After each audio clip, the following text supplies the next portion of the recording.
室的李承辉。那相信在场看很多人都是熟悉的面孔。那我没看过面孔，应该是今年107的大一吧？对，那我是大四的老学长了啦，就是不老。今天就是以一个轻松的心情跟大家分享一下我实习的心得这样子。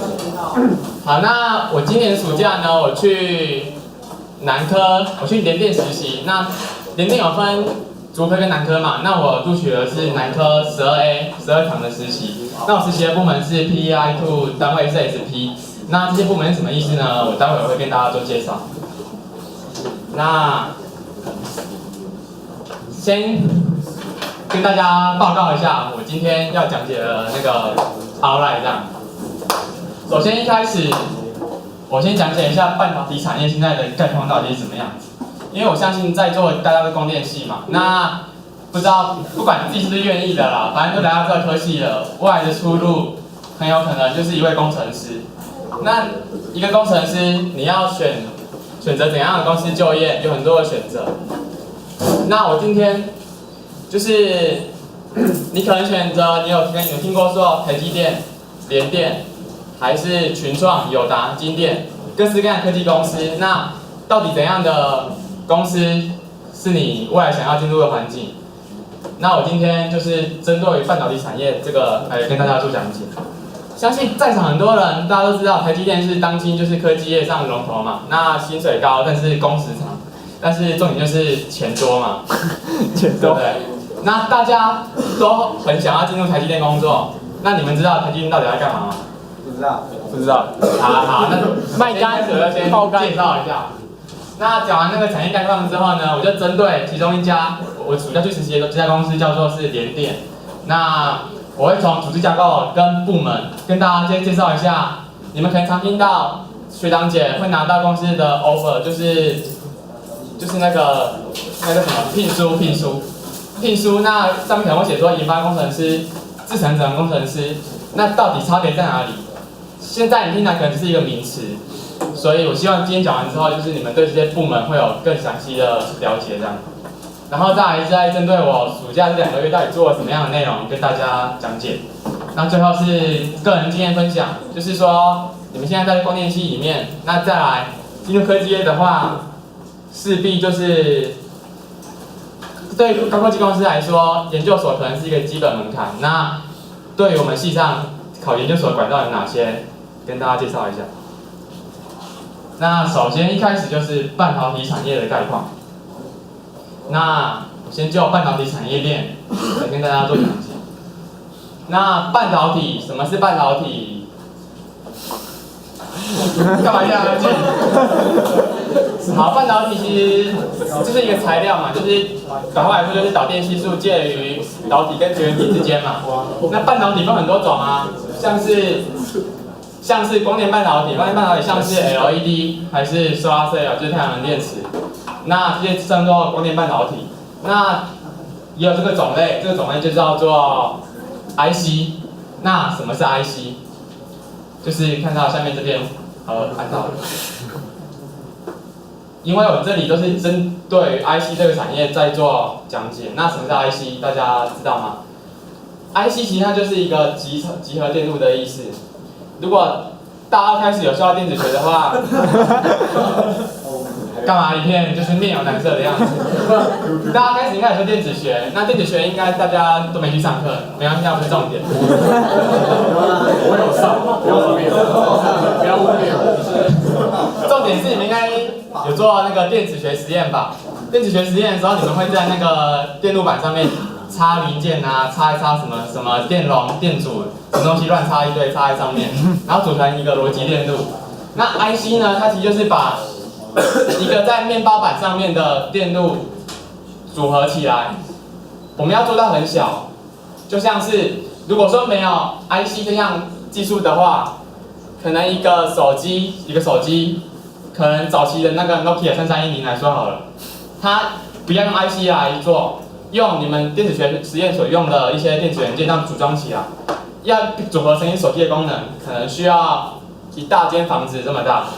因为相信你们应该也听说过，早期的电脑它所占的空间可能是2、3间教室这么大。那现在能够缩小成这么小，笔记型电脑，甚至是什么 iPad 之类的，就是都会有 IC 这项技术。那它技术就是在于说，把所有的元件做到最小，做到纳米的尺寸，把它缩小在一个元件上面，整合起来，所以才能够就是，比如这样科技，就是人类的一些什么设备啊，才能够体积缩小，然后有突飞猛进的发展。好，就是扯太远。那我们就 IC 这产业来说，就是今天就来说的话，我们可以分为上游、中游跟下游。那上游的话就是 IC 设计，IC 设计最具指标性的公司，大家应该都有听过联发科吧？有啊，联发科就是俗称猪屎屋啊，就是 Design House。Design House 就是设计房子，不是啊，字面上这样翻译。那 IC 设计它做的就是说，它是设计电路，你要画设计图、画逻辑电路。那其实对我们供电系来说，这并不是我们的专业，这比较偏向是电机系的专业。电机系他们有专门的课程，就是教你怎么画 layout， 画一些逻辑电路，教你去怎么设计。那我们电子学所学的，其实只是一些皮毛而已，就只是让你了解这些电路图基本的解法，就是基本上的认识。所以说 ，IC 设计这个产业其实是跟电机系比较有关系的。那要做成一个那个晶圆，一开始要先有上游的公司画设计图嘛。设计图画出来之后，必须要有光照制作的公司来把你的设计图变成一个具体化的东西。相信很多人应该现在还不知道什么是光照，没关系，那我们之后会讲简单你看就知道。光照是接下来应用到这些 IC 设计的技术里面，所以说一开始程序就是必须要有 Design House 画出设计图，然后光照制作公司将设计图转换成光照，可能不止一道，会有很多道光照。那完成之后呢，我们就进到中游，中游之后会有 IC 制造公司，像是台积电，那老二就是联电嘛。老二。对。很敏感是不是？好，那其实要进到 IC 制造之前呢，要准备材料啊，做什么东西要准备材料嘛？一开始要先有细晶圆制造，就是我们俗称的那个细的 wafer 嘛，就是它一开始就是一个材料，就是有点像披萨一样，一开始要有饼皮，那之后就是进到公司里面才能做上面一些架构，那再来还有。那这些我列出这些公司，大家看看就好了。因为其实整个 IC 产业最重要的流程是在这两块 ：IC 设计联发科跟 IC 制造台积电。这也是台湾当今就是最有国际竞争力的两个产业。那化学材料就是在制造过程中，这个准备材料，那这个准备在制造过程中会用到很多什么光阻力、显影液、蚀刻液的东西，这些都是供应给 IC 制造公司来做元件。那做好之后，就交给下游的公司做封测。那前阵子很红的就是日月光啊，那个偷排废水还被抓到。然后今天早上看新闻，好像又被判无罪吧，只罚300万的样子。对啊，然后还有什么细品南茂，其实南茂好像说要改掉的样子。对啊，那我今天就是帮大家介绍一下整个半导体产业链。那其实我主要是 focus 在这一块。IC 制造公司，因为我去实习的是联电。那其实，在整个产业链当中，最有价值的目前是这一块，毛利率最高，还有 IC 设计这一块。那跟一些 LED 产业比起来的话，这种现象是相反的。对于一个 LED 整个产业链来说的话，它反而是上游这些提供原料的那个就是公司比较赚钱。那 IC 产业的话是中游的这个 IC 制造比较赚钱。那为什么 IC 会这么赚钱？是因为 IC 它制造程序非常的复杂，然后而且它入行的成本很高。什么叫入行成本很高？像是里面会有很多基台。我们先讲，要做出一个晶圆的话，它其实主要是采用 MOS 的结构。待会解释。对啊，好，待会再解释。那因为它程序太复杂了，后期的公司要追上前面公司并不容易。而且他们的设备太昂贵了。比如说举现在目前公司里面最新的一台曝光机来说的话，动辄都要上亿、几十亿，几乎就是可以开很多家那个中小型企业。所以这是为什么 IC 制造这家公司会有这么有竞争力。第一是因为它的入行门槛很高嘛，后来公司不容易追到。然后再来是 IC 这个东西，它主要做出来就是做成很多元件，比如说什么主机板，还是一些手机的晶片。其实它做出来就像是一个电子元件的一个 driver， 就是一个驱动的一个 device。任何电子产品几乎都需要一个这样的晶片，所以这是为什么它就是至今来说最稳定，然后屹立不摇的原因。那其实可以讲一下，就是我今天会 focus 在台积电跟联电。那我去实习的是联电，那其实大家知道最有名的就是台积电嘛。那台积电为什么会这么有竞争力？其实以这家公司来说的话，最早创立的这个晶圆代工的公司是联电。那为什么台积电？你们知道联电创办人是谁吗？曹兴诚嘛，对，廖同学说的很好。联电的那个创办人是曹兴诚，那台积电创办人是谁？对，张忠谋大家都知道。其实张忠谋本来是在联电里面的员工，那为什么？然后他们后来两个不合，张忠谋跑出来自己开公司了。那到底为什么台积电比联电晚开？那台积电还能够超越联电，成为现在第一龙头？其实主要一个分歧点是在，就是大概是20年前的时候，就是他们的方针不一样。一开始台积电创立之后，可能两家公司是并行的。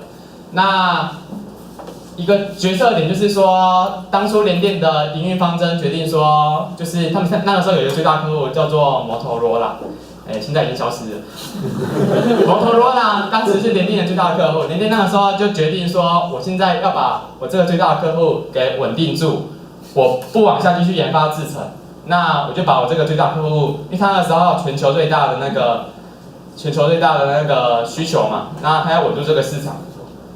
所以联电的方针是决定这个样子。那台积电呢，就决定说，我觉得不继续往下冲就会被淘汰，所以它在制程上面一直不断的往下研发，而且一直不断的扩厂。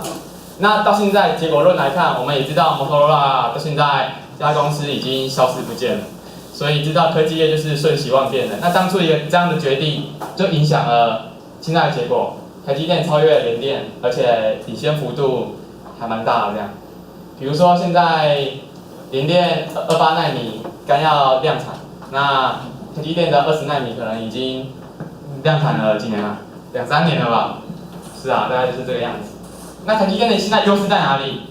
我们刚刚知道说这家光罩制造公司，台积电它里面自己就有一个光罩的部门，所以它想要做什么东西，它里面自己有个部门可以设计它的光罩。那联电呢？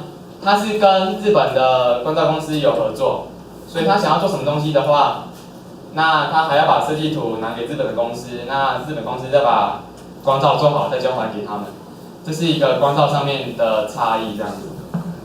那其实讲这个的话 ，IC 制造跟晶圆代工有什么不一样 ？IC 制造跟晶圆代工，其实这两家严格说的话，应该算是晶圆代工的公司。晶圆代工呢，就是说它专职做代工，它并没有自己的品牌。我们知道台积电是现在全球最大晶圆代工的龙头，可是它却不是全球 IC 制造的龙头。那差别在哪里 ？IC 制造的龙头其实目前是 Intel，Intel 它自己有它自己的产品。那台积电跟联电晶圆代工跟 IC 制造差别就是说，晶圆代工它没有自己的产品，他们专职帮客户做代工。那 IC 制造举例来说，像是 Intel 还有神送，就是他们除了自己做晶圆，那他们自己也有自己的产品。那有好有坏啦。当初台湾两兆创新的计划就决定要专职做晶圆代工。那优势就是说，比如说以 Apple 来说的好了，它要把它手机里面最核心那个处理器交给制造公司来做，那它要挑谁来做？它如果交给 Intel 还是神送的话，他们有他们自己的产品啊，他会担心说我的技术会不会被学走。那专职晶圆代工的好处就是说，让客户比较放心，你把设计图交给我，我绝对不会盗用你的设计，因为我根本没有自己的产品。那坏处就是说，就是处处受制于人嘛，就是他必须要有订单，他才有生意啊，因为他没有自己的一个供应线。那所以你们现在知道，就是 iPhone 6它所采用的是台积电制造的那个处理器嘛。那前阵子有新闻指出说，好像下个世代苹果把订单给了神送。那其实我觉得这是一个正常的现象啊，因为如果你是一个上游厂商来说的话，你不会一直，虽然说苹果可能会怕神送抄它的设计，但是你不会一直把订单给台积电啊，因为这样子就变成说台积电会是它的最大供应商来源，那台积电就可以就是，它可以压制它，所以我觉得苹果它会把订单反复交给不同的制造公司，纯属一个正常的现象，所以我觉得台积电5到10年还是很稳定，没有问题这样。所以不用担心啊，大家早点毕业，早点工作，早点退休。好啦，那其实产业链讲差不多这个样子，最后再提一下，就是说，现在这个产业它所面临最大的问题是什么？它所面临最大的问题呢，其实就是后来的竞争嘛。第一，你们知道说，常会听到说会有一个物理极限的存在，就是元件一直越做越小，越做越小。那到底有一天这个元件会走到一个尽头，就是它已经小到不能再小了，就跟跑100公尺一样啊。前面的人其实冲得很快，他冲到终点之后，他就不能前进了，后面的人慢慢追，只会追上。那所以现在因应这个两家公司先喊出一个叫做物联网的口号。什么叫物联网？物联网叫做万物联网路。就是说，之后的世代会变成说，什么东西都需要晶片，所以，那什么东西都需要晶片的话，就变成说，不是所有东西都需要很小的晶片。比如说，以后可能一个时钟里面一定要插一个晶片，那晶片就不一定要用最先进的28奈米的制程啊，还是更往下再10奈米的制程，它可以用什么.18micron 的制程就能够足以应付这样的一个等级了。所以物联网口号喊出来就是说，任何东西都需要晶片，那每个东西都有它的市场，所以这是他们下个时代发展的趋势这样子。那讲一下缺点，不是缺点，就是它所面对的威胁是什么？所面对的威胁其实就是，因为台积电跟联电跟其他国家比起来，举例好了，像中国最近在扶植一家中芯半导体，不知道大家有没有听过？中芯半导体，它其实背后就是中国政府在撑它有很多的钱，然后用钱一直不断的在挖角台湾的人，那一直想办法要在制程上面追。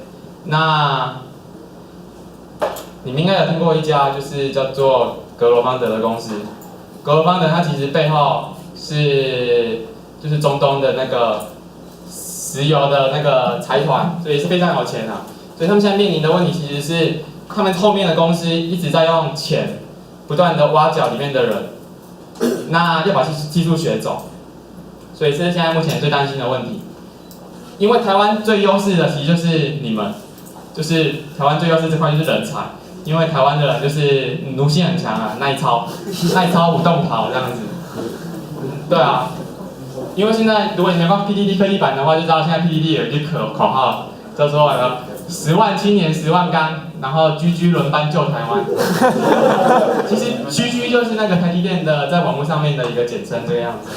对啊，所以因为台湾的工程师真的是 CP 值很高啊，就是好用，然后薪水又低，这样。其实这也是最可悲的地方。OK。好，这里讲的有点久。那进入主题，接下来我要介绍一下联电这家公司。那我简单介绍一下它的组织架构就好了。其实董事会下就是执行长嘛，现在执行长是严博文，那下面还有营运长。那下面这些部门，其实还有很多啦，还有一些我列出来的是跟我们工程师比较有相关的部门。那其他当然还有一些就像是什么就是管钱的、会计之类的部门，那些我就把它移除掉了。我们就这几个部门来看：先进技术开发、12寸营运这样子，品质保证、人力资源、资源整合跟工程服务。来介绍一下这些部门是什么东西。其实先进技术开发这个部门呢，其实就是 R&D 啦，就是大家俗称的研发工程师。他们主要负责就是在制程上面一直不断的往下钻研。那他们工程师平常在干嘛？就是要追进度嘛。那好，我先说，我刚刚说我实习部门是12A 嘛，那我在里面算是这个部门。那因为我们今年南科实习有6个实习生，那我跟其他人就是看到了。我跟其他人我们就当室友啊，所以我有室友是在 R&D 部门实习，那我知道他们在干嘛。那就是说，联电现在28奈米在量产，那他们有一个部门负责往下钻研14奈米，就是14奈米的制程，然后更有一个部门继续往下钻研10奈米的制程，所以先进技术开发就是会跑在正在量产的东西的前面这样子。那其实听我那个室友转述他是这样讲的啦，他们每天的工作就是东抄抄西抄抄，就跟研究生在读 paper 一样，说他们会去看看台积电究竟在干嘛。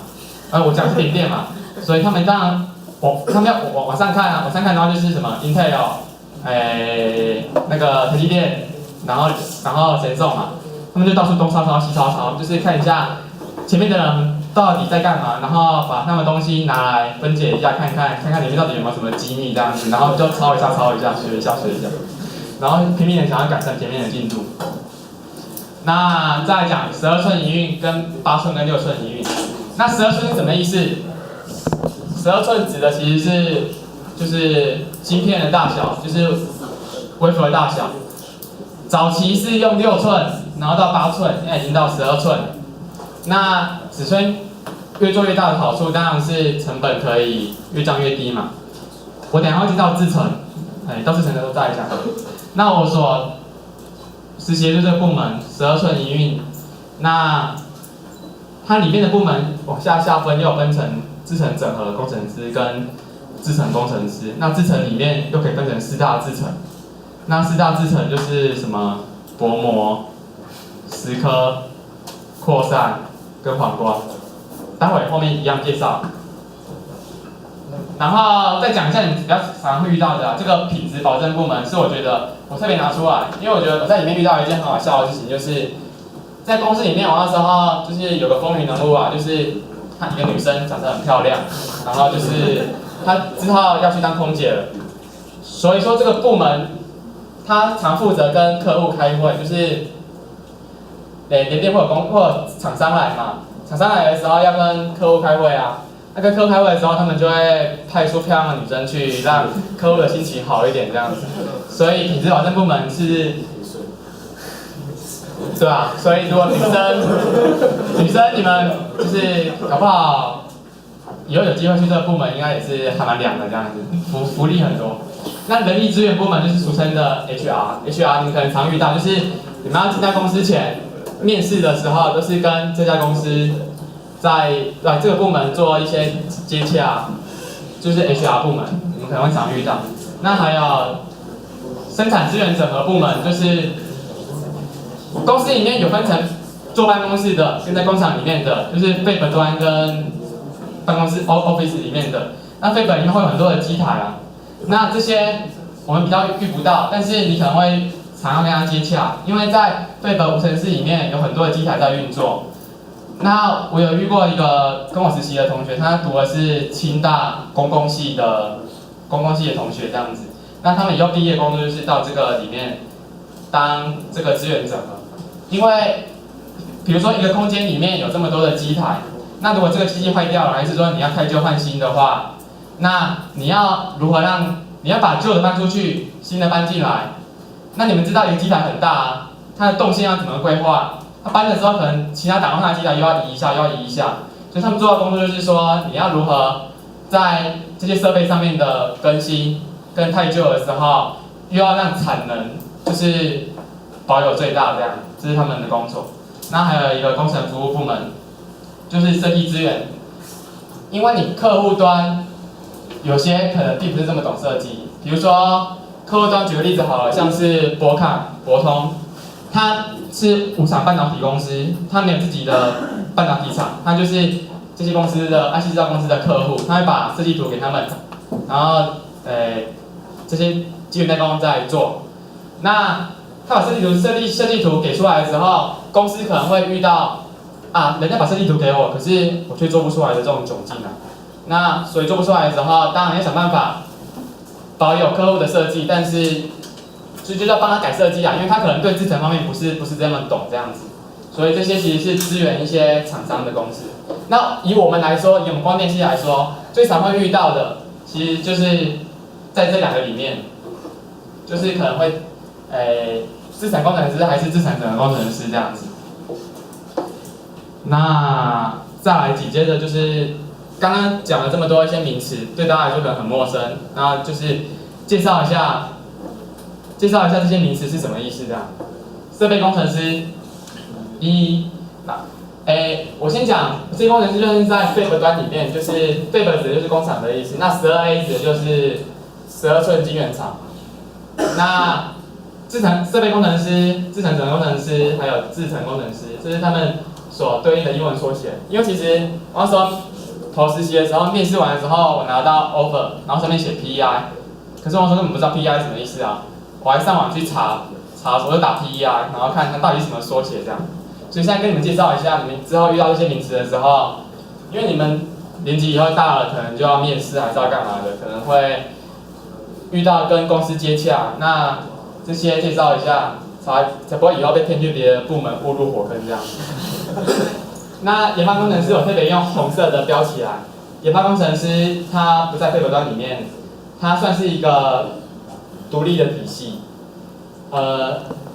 划分大概来说是这个样子的，研发工程做到70%、80%，那有一个这样的完整的生产流程之后，会把这套生产流程转移给Fab端，Fab端就是刚才讲的这些工程师，那他们现在良率只有70%、80%，对要量产的产品来说，良率实在是太低了，所以要交给这些工程师辛苦的卖干，再把良率冲到90%、95%、99%，一直往上冲这样。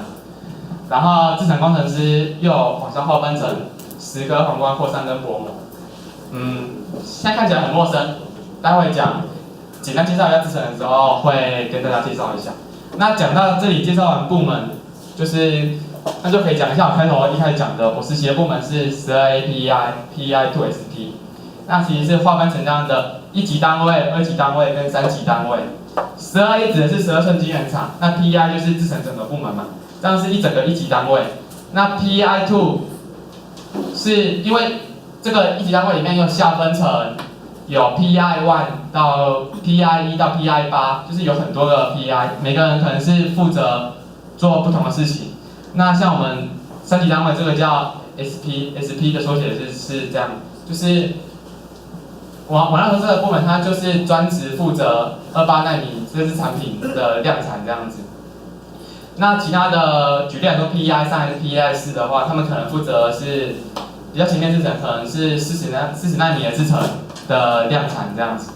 那所以说单位超不超，其实有分，因为你在很超的单位有很凉的部门，像是先进的制程比较不稳定嘛，不稳定的话事情就多啊，事情多的话表现机会自然也多，所以先进的制程就是比较超，但是你有表现的机会是瞬间比较快这样。那比较稳定的部门，前面的已经有前人做过啊，前人做过的话东西都很稳定的话，那就是你就爽爽的等，就是每天看它有没有出现什么异常再去 debug 就好。那相对升迁机会就比较少这样。OK， 那接下来要讲的就是说这4大制程，大家可能很陌生。那接下来简单讲一下这4大制程到底是在做什么样的事情。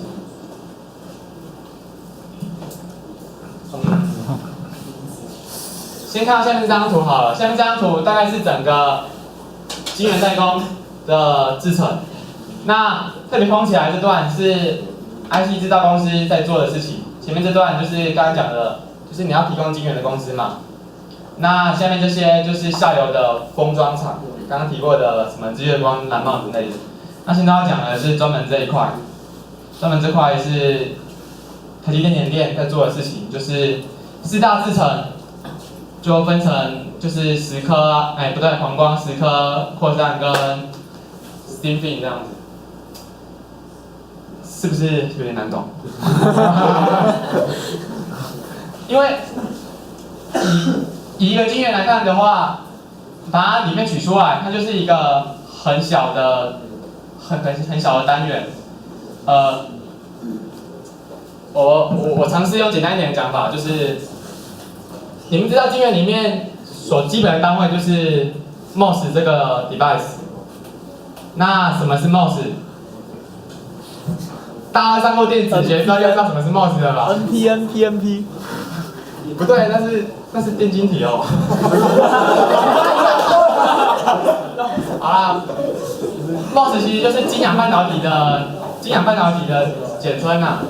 那你们电子学应该有学过，就是之前电晶体不是有分成 EBC 吗 ？EBC 那个叫做电晶体啦。那分成 Gate、Source 跟 Drain， 对，那个才叫 MOS 啊。好，跟大家介绍一下什么叫 MOS 而已，这样就好。那左边这张图就是一个 MOS 基本的结构。刚提过说，上游的晶圆公司所送来一片晶圆，就是长这样子，平平的而已。那平平的之后要交给 IC 制造公司往上制作嘛。那它要如何制作出这么复杂的图形，就其实有点像在盖房子一样。那所以比如说，它要你看有高高低低，所以一定是要先有东西叠上去，叠完之后再往下把它给蚀刻掉嘛。那还有这些里面有掺杂一些东西的时候，当然就是要用到就是doping的技术。那所以这样说的话，这里就是 gate， 然后可能是 drain 跟 source 这样子。那刚刚提到刚刚讲到这里，顺带一提刚刚讲的线宽，什么叫28奈米、40奈米？其实指的就是这里的宽度，叫做是线宽。那有什么好处？就是为什么我们要这么在意线宽？先基本讲一下 MOS 的工作原理好了，就是因为他们是以 MOS 为一个小单元，做成一个开关，那它可以对讯号做0101的转换这样子。比如说，假设这是我简单带过，假设这是一个 P 型的半导体 ，P 型半导体里面会充满什么？充满电动嘛。那所以它 source drain 一定是 doping N type， 所以这里充满了电子。那电子如果要流过来的话，这里会被电动给中和掉，所以它流不过来。所以它一定要在这里加一个正偏压，正偏压之后电动也带正电。它把这里排斥开来之后，这里如果加正偏压，这里电动被赶走了，那这里电子就能够流过去，应该还蛮合理的。那所以对这来说的话，你加正偏压的话就是 on， 你加正偏压，电导过去了，这样就是 on。那你不加负偏压的话，这样就是 off 嘛。所以一个 MOS 它做开关，然后在讯号转换的时候，它可以变成0101的转换，那所以就可以做很多的应用。所以一个东西里面是有很多个 MOS 所组成的，可能是几亿个、几千亿个、几十亿个、几个我不知道这样子。那刚刚讲的线宽就是说，那所以就是这里的载子要跑的距离。那为什么我们要这么在意？因为如果说电流在我们不想让它过的时候过了，那这样就是漏电。那它跑的距离，导通的时间就是我们的速度，所以我们东西要处理器要越做越快，速度处理的资讯要越来越多嘛，速度越来越快，所以我们要先希望这个间距会越来越小。那越来越小的时候，载子流通速度很快。那但是距离缩小的时候会有一个缺点，就是有可能在我们不想让它过的时候，载子却过去了，那这个就是漏电，就会造成说可能电池就容易没电啊，它的那个就是损耗就多嘛。所以我们现在大家在做的事情就是说，要如何同时缩小线宽的同时，然后又要阻止这个漏电的产生，这样。好，那讲解完之后，我再来开始讲一下四大制程在干嘛。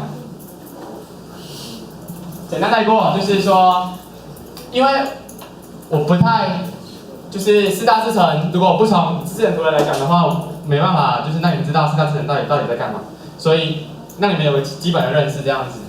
一开始一片晶圆公司的一片 wafer 送进来是平平的，什么东西都没有。那你一定要长些东西，长上去 SiO2。那长的这个过程呢，就是叫做 thin film， 长成薄膜嘛，还蛮好理解的。当然不止这个啦，还有很多的东西要长。那你们就可以理解为，在上面长一层新的东西，这个就是芯片部门在做的事情。那再来，我们来看一下黄光部门在干嘛。因为我们把东西长上去之后，但是有些东西可能是我们不想要的啊。那不想要的时候，就会用到我们刚刚讲的这个光照。我们在上面涂一个光阻，光阻涂上去之后，可能你们看到这个光照一个形状，一个 M 字形。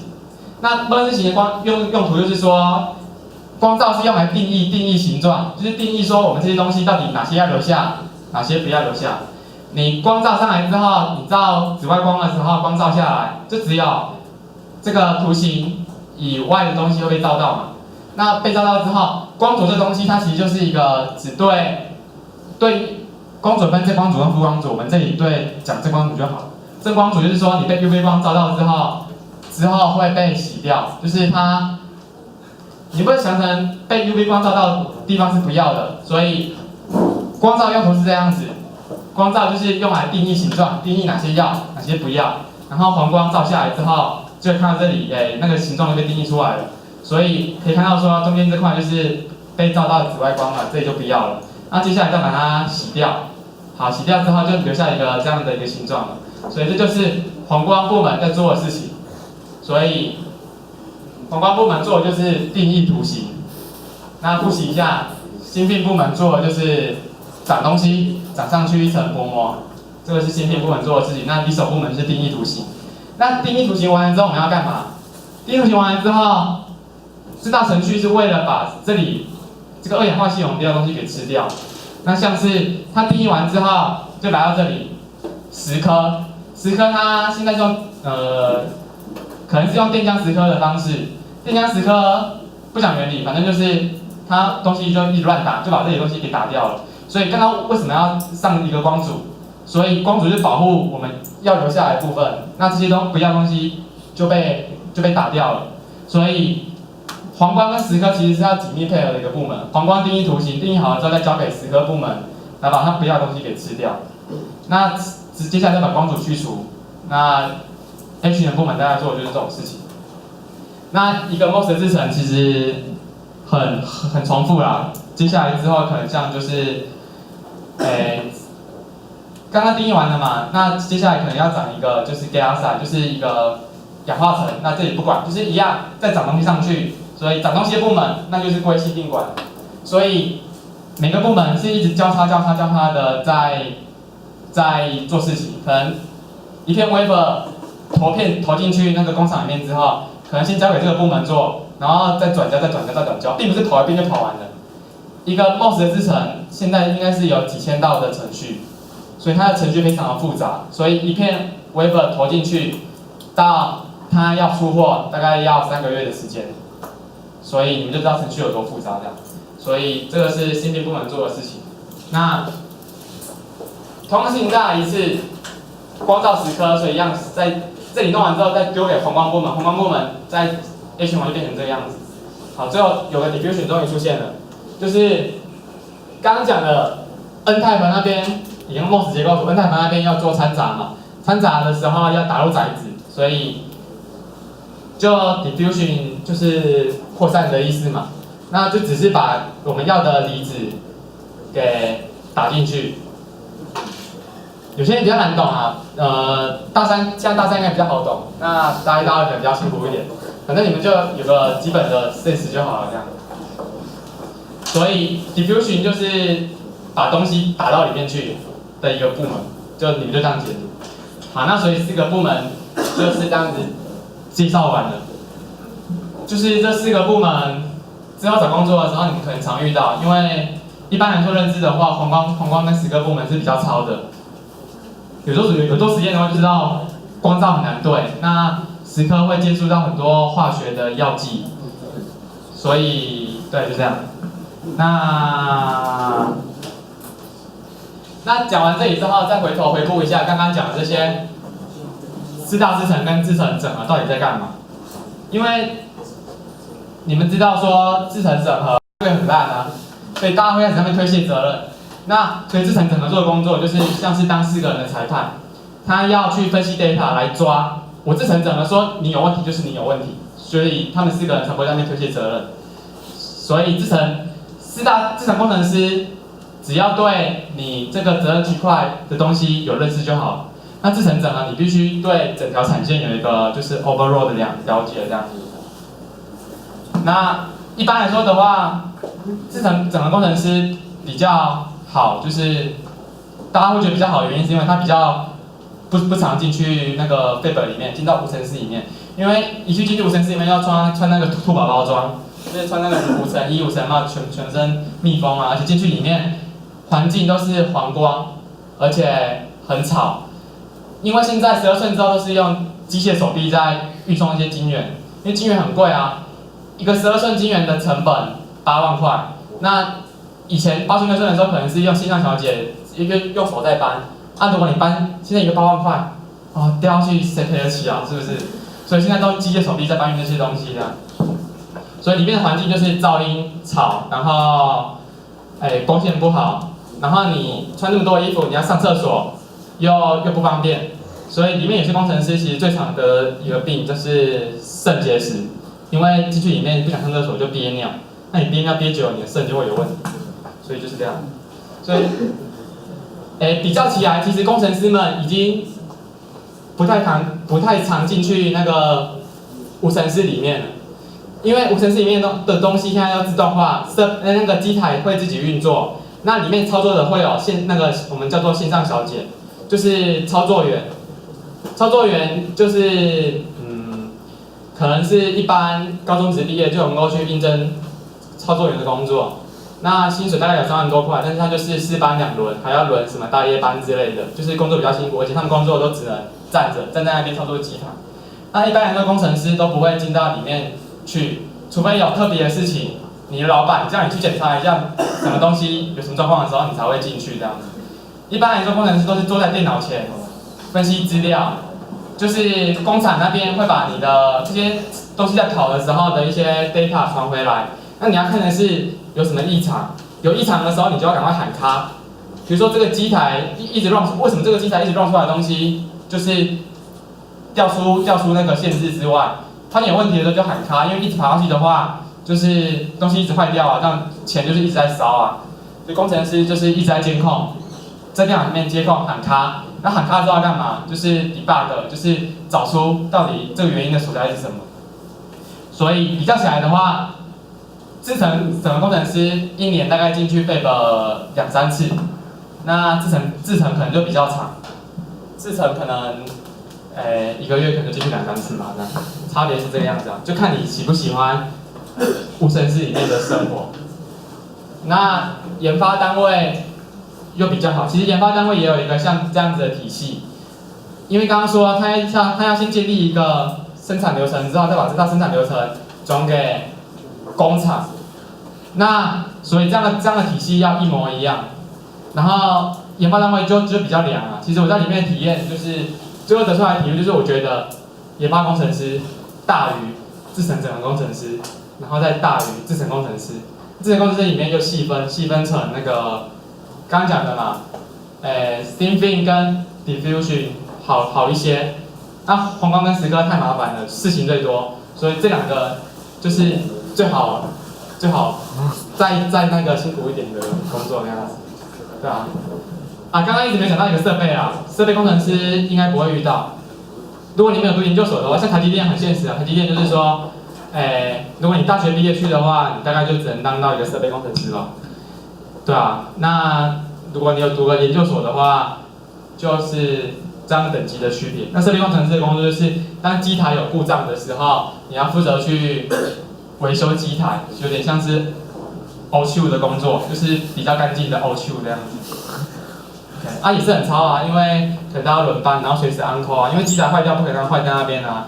机台坏在那边的话，产能就是一直在往下掉，所以要去解决这样的问题，对吧？所以打个比喻的话，我一直觉得说，这个整个制程像是一个在盖房子的工作，从一开始地基这样子一层一层的盖上来。打个比喻的话，就像是大制程，就像是负责各个的工头这样子，可能你是一个负责打地基的工头，然后有的人负责是做绑模的工头，然后有的人可能是负责是灌浆的工头这样子。那操作员就是他底下的工人，就是你是工头，你不用自己主动去做，你有工人会帮你做，但是你工人做不好的时候，你要去查他们为什么做不好。那制程工程师又像是整个盖房子工程里面的一个监工，就是你要去监督各个工头他们到底有没有把事情做好这样。大概是一个这样的职业那个部门的划分，就是让大家了解一下。好，好，那前面讲了很多就是产业介绍跟那个联电的介绍，接下来就终于进到说我去实习到底做了什么事情。那这个暑假我是去 UMC 联电实习嘛，那一开始实习的动机是什么？其实一开始的实习动机就是说，我是觉得说，如果就是去实习能够有录取的话，就是你在履历上面会比较好看，就是比较吃香，然后那为什么我要投半导体产业？为什么我不去投像友达、群创之类的面板厂这样子？因为我觉得比起来的话，半导体产业比较稳定，因为刚刚说 IC 就是一个 driver， 什么东西都需要它嘛。那面板厂像是群创友达，还是 LED 厂像是金电，这些就是不是这么的必须，所以他们现在产业界的情况也没有这么乐观这样。而且刚刚说现在大陆是一个很强悍的敌人，他们有的是钱，他们在复制你的东西，复制速度很快。那比起来的话，我以 LED 跟那个 IC 来比较 ，LED 的制程可能了不起几百道，那 IC 制程几千道，就是如果你要抄作业的话，是越多当然是越难抄啊。所以半导体产业相较于来说比较稳定，所以当初为什么我投联电的原因。那其实我要投履历的时候，我是有我有跟台积电啊，但是台积电的履历很难填，台积电它有一份制式化的履历，那联电它的履历是跟104有做结合，你可以自己乱填，像是台积电它只会问你说它是是非题哦，你有没有拿过书卷奖，就只能 go for。那你有没有发过什么第一线的期刊论文，那就只能 go for。对啊，所以它履历很难填，它没有。那联电是跟104做结合，那它有自传，就是它的东西你可以自己乱写这个样子这样，对吧？那反正当初就丢了，然后他就在面试过程，他就是打电话叫你去面试，然后考了什么？那他其实在叫我到南科去面试，所以我要自己骑欧多拜去南科找他。那一开始考英文，如果你有多益的话，多益2年内的成绩他都是有承认的。就是如果你多益 OK 的话，英文测验可以不用考，然后会考个逻辑测验。逻辑测验就像是你去网络上找得到一些相关的资料，就是可能正方形接下来之后会是什么图形，它有一连串的东西，那接下来问你的下一个是什么？有点像国中的那个什么智力测验这个样子。那还有个细心度的测验，就是从里面可能有很多个2，可能有10个2，里面掺杂一个3，要把那个3给挑出来这样。所以就是做这样的细心度测验。那再来做完之后，就先主管面试跟 HR 面试。主管面试会是你那个部门的主管过来。那我那个部门主管过来，其实他一开始他就只是想跟你聊天而已，他也没有要干嘛，就是跟你闲聊。那我那个时候，因为我做专题，大3的时候要做专题，我有做我专题。那专题就是，我觉得专题好好做的话有加分，因为我那时候带专题去，他就会跟我聊很多我专题上面的东西，就是我这东西是怎么做，然后有什么用处，有遇到什么困难，就是你可以带你的东西去，可以主导整个面试过程的一个方向。那不然的话，我们两个一开始的时候，两个在那边互瞪也是很尴尬，不知道要聊些什么这样。所以如果你们准备一些你自己熟悉的东西去的话，比较加分。那面试完之后，如果你主管面试完又有面试到，因为我前面那个人，他主管面试完之后他就拜拜了，就没有到 HR， 所以可能就被主管给打枪了这样。那如果你主管觉得 OK 的话，会再叫 HR 来 ，HR 可能会跟你谈一些事情。如果你正式员工的话，可能会跟你谈一些薪水上的事情。因为我不是，我钱就只要就是一点点是固定。那他只是跟你谈一些生活上的琐事啊，问你说大学有没有参加什么社团啊，然后什么之类的，就闲聊生活上的琐事，什么有没有女朋友啊，那就是平常休闲娱乐是什么，这样聊些琐事这样子。那好了之后，我大概是在3个礼拜之后才接到就是面试结果的通知这样。好，所以因为其实这些科技公司他们要找实习生的话，主要是找研究所的为主。那大学部来投的话，像是台积电，它尤其都是找研究生比较多，说是大学生的话比较少。那因为当初我的身份我是预研生，预研生的话就是同时大四兼有硕一的身份，所以我算是比较特殊的例子这样子。那如果你们要去实习的话，我建议你们也就是研究所的时候去实习，会录取机会比较高，因为他们其实不太愿意收大学生这样，就是还蛮现实。那里面的工作内容，其实刚讲差不多了啦。第一件事情就是学里面的制程，然后可能会去拍 SEM 图，就电子显微镜，然后可能会看看它的这个里面的横剖面的切片。我刚刚讲了这么多，你们看出来，这也是 gate， 这也是 source， 这也是卷，这是一个 MOS 的横剖面这样子，切开来看就是这样子。一个晶片有问题的时候，我们要去检查说它到底有什么问题，所以要去把它切开来看一下这样。那平常我在里面，其实我一开始去，主管就很明白跟我说，你就当做是，有钱拿的夏令营，他就很明白的跟你讲，他就是说你就当做是有钱拿的夏令营就好，你来这里就是学习。所以其实我在里面也没有做到，我主要是在学习，我没有做到怎样的工作这样子。所以有些我比较像在里面进修啦，因为我读了很多知识上的东西，那工程上的东西，因为那个动辄你下出一个指令，可能整条产线就会出现一个亮红灯、耳聋状况，所以当然不可能让你做这些事情啊。所以大部分时间我都在学习。那比较特别的是工程师，他们有一套软体叫做 ACE-XP， 这套软体是 IBM 开发的这个软体这样，然后联电花钱跟他们买。那它比较像是一个功能很强大的 Excel， 它可以做很多功能。那工程师几乎不进工厂，都是用这个东西在做分析。他看很多的 data， 需要画很多 Excel 的折线图出来，很多折线图会很多的点，哪一个点掉下来的时候，代表说有状况了，就是你的麻烦来的时候了。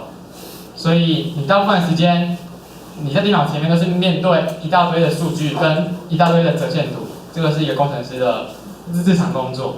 那我那个时候每天去的行程就是早上去9点先开会，开会就 review 一下昨天一整天整条产线有没有出现什么样的状况。那出现状况之后，主管就会把这些任务分配下去，就是每个人要去解决。然后对，就是可能这个状况就是你负责，把东西分配完之后，然后大家就去各自去忙自己的事情了这样子。然后你就是每天在那边 debug 这样。那其实里面公司里面还蛮多东西的，里面有公司里面就有内建7啊，有内建全家，有内建那个85度 C， 然后台积电里面还有星巴克，但是联电没有，所以里面修点还蛮多的。那你说里面工作忙不忙？以我观察，里面忙是一阵一阵的。像我那个部门学长说，他们一开始很闲，在我还没来之前，我来的时候就正好是最忙的时候。我还没来之前的话，他们没事做，公司里面有那个撞球桌跟桌球桌。他们说他们上班时间可能偶尔还抽个1-2个小时去打个撞球，然后再回来上班这样子，所以就是过着很闲的生活。那刚说85度 C啊，大家也常去喝下午茶。那他们说他们那个工时大概是早上8点半到晚上的那个大概表定下班时间是6点，但是大家可能会留到7、8点，这样算还算轻松的阶段。那我去那之后，正好是28那准备量产最忙的时候，我看他们每天8点上班嘛，但是要准备报告的人7点多来，那下班时间可能是10点、11点，那晚一点的话，可能就是更往后一直延伸下去。联电是这样子，那你们就知道台积电又更超，对啊，好，那所以说我觉得生活是看自己的适应啊，对啊，好，那讲一下这个心得，最后讲一下心得跟薪资的部分，就是大家可能比较关心的，到底赚多少钱？我在里面听到情报这样子啊，我听到可能不是很准，我在里面听到情报是，你进去底薪大概差不多，每家公司大概都是4万5、4万6这样子。那联电的话，加3节礼金，加年终，加南科补给，因为本部在竹科嘛，那在南科比较偏僻，所以会有南科补给，总共加起来差不多大概是17个月，所以你以4万6来算好了，你乘以17个月，大概就是80出头万这样，一整年80出头万。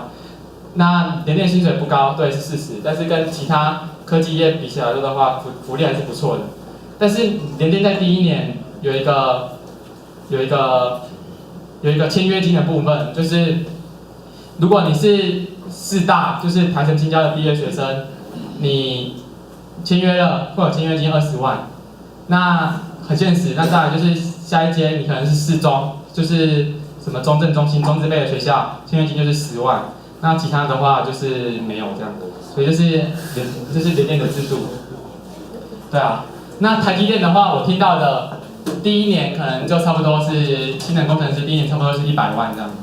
那而且台积电，你们可能会想说联电80万加签约金20万，但跟台积电100万可能相差不远。但是台积电之后，薪水膨胀速度很快，如果你能够撑得下去的话，你能够撑得过，真的里面的离职率很高。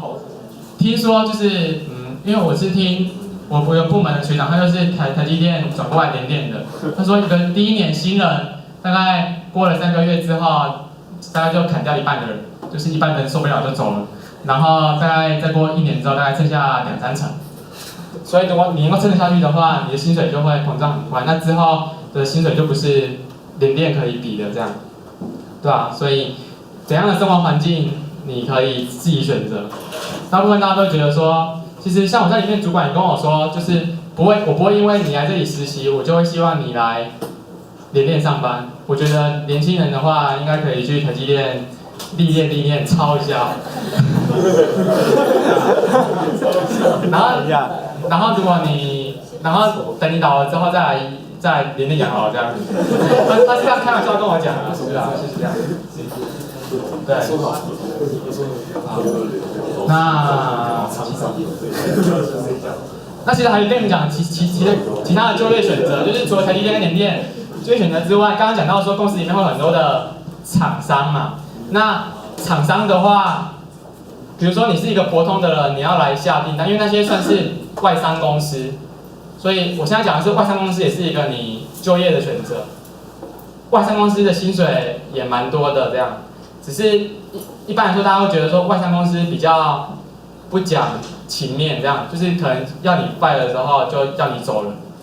那你要什么样才能够进到外商公司里面去呢？我是觉得说你一个人身价在累积的时候是靠跳槽，就是你被挖角、被跳槽的时候，你的身价才会一直不断的累积，并在产业界并不是说你从一开始第一份工作到结束就是这个工作的话，代表说你很忠诚。我觉得反而不是这样子说。如果你能力很强的话，你能够被挖角的话，你不一定要选择一直留在一家工程师。所以我要讲的是，有些外商公司会去挖角在台积电里面或联电里面工程师，因为他要来下订单啊。他下订单的时候，他如果他什么都不懂的话，就会被台积电给唬烂啊。所以他挖里面的资深工程师来当他们的代表，这样子，就是然后再来跟台积电，就是他需要一个懂的人来跟懂的公司做一些接洽。所以之后就会选择也可以考虑一下外商公司这样，而且薪水其实也蛮高的，一年外商公司薪水钱都给很多啊，一年200-300万应该算很正常的事情了。好，那日常生活，时间有点不够，没什么好讲。好啦，最后赶一下进度。个人经验分享就是讲一下光电系的升学管道，就是预研就是预备研究生，你可以5年拿到硕士。那资格是什么？他只看前5学期的平均，前5学期的平均你要有70%，所以你自己可以算一下，你们班现在几个人乘以70%这样。然后而且他一定要修光电专题1跟2。那历年战绩，我们今年是想要录取17个人啊，但是只有14个人报名，14个人就全部收了这样。那再往前看前一年的话是想要收17个人，但是最后好像只录取16个人，就是有一个人被刷掉。那其实录取率还是蛮高的，这是一个选择。如果你想继续留在成大光电的话，因为我是觉得说，我去科技业看，就是里面以你们现在学历来说的话，其实很吃香。如果你是4大毕业，然后又是4大的大学毕业，然后又4大的研究所毕业，这就是人家俗称的纯血，就是不是混血的样子。